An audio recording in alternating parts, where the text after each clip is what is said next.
Feel the power of God coming on him. My God, let a mighty revival break out in Scotland. Come on, use the young people in Scotland. You're watching me in Scotland. Fire, fire, fire, fire, fire's coming to Scotland. There's a youth revival in Scotland.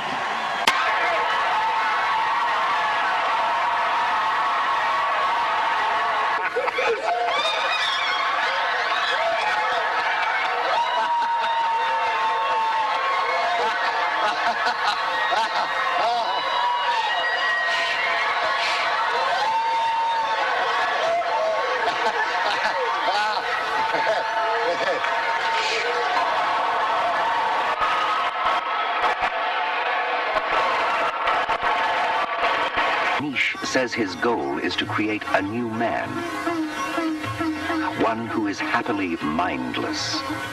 In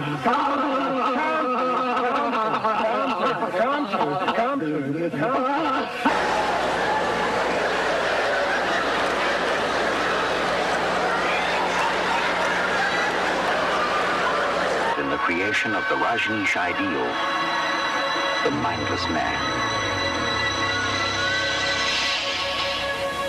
Some of the people, they they go into a trance. They lose all connection.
Welcome back. In the middle of that 6-minute clip, there was a guy with tattoos. He was saying, the fire's going to Scotland. He was shaking up and down with the other guy from Scotland shaking up and down.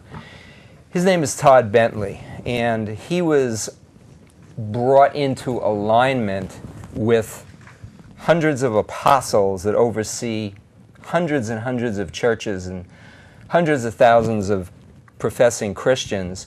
Now, this movement, Apostles and Prophets, has pretty much been led by C.P. Wagner up until the last year. In the next clip we're going to show in a couple of minutes, you'll see the guy he's handed it over to, Cheon. But in this alignment that you're going to see part of with this guy Todd Bentley, and the reason we're showing it to you, it just shows you how far amiss they are in terms of discernment. They claim that they're getting messages from prophets, and they believe that as apostles, some are prophets, some are apostles, but these guys are apostles. They say that the apostles are necessary for the church today, and every pastor should have an apostle over him, because that's the way God had set it out. They misconstrue, take out of context some scriptures to make their point. And we'll talk about that. But here you've got these guys who think they're apostles, and they're wrong and missing the mark by so great a margin. In fact, we're going to show after the next section of film another section of film where an apostle, Dutch Sheets, right under C.P. Wagner, admits that they've missed everything. They have no discernment, that they're gullible, they've led people astray, and yet for years they've been saying, you've got to listen to us. We're the apostles. You need to be under us, all churches. It's kind of like the Catholic Church hierarchy, Jay. We talked about it once before. It's called the Nicolaitan heresy. And when you look up Nicolaitan, do some research on it, you see it's a lording over people, lording over, in this case, the flock, Christians, claiming to be the leaders. In fact, we'll have a clip down the road, hopefully. We've got C.P. Wagner saying, and this was on YouTube. They pulled it off of YouTube, but we got it before they pulled it off because they're embarrassed by it. Because he came right out and said it. Look, In the military, if you're a soldier, you obey the officers. Now, if you're in a church, you're supposed to be obeying the apostles and the prophets. Us. We run I'm a head apostle over hundreds of apostles, and we're the ones who are bringing the apostles back to the Christian church. And this is deception, folks. This is, Jesus warned about being deceived, and he said, if possible, even the elect might be deceived. And so we're showing this material because it grieves our hearts that Christians are being deceived into this. Ruins lives and leads to very terrible results in some cases, and in other cases just awful results. But in any case, you're being led astray. And God talked about this happening. In Daniel, he says that a lot of saints in the end would fall. And then, right at the end, they'd see the light. And others are not even Christians. Jay, I'm going to let you jump in here with some thoughts relating to this. You mentioned, Mike, the hierarchy of the Catholic Church. And I want to bring in the hierarchy of all the different religious bodies out there that lord over, and the common denominator that they have in that hierarchy, in that lording over. And I'm talking Bhagwan. If you notice, he lorded over his flock at the Rajneesh compound. You notice the similar type of body movements. The Mormons, they have a hierarchy that lords over their flock and says, we are the ones who know, and the list goes on and on and on. And the difference with true Bible believer followers of Christ is we're going to point you to the only Lord to lord over, and that's Christ himself.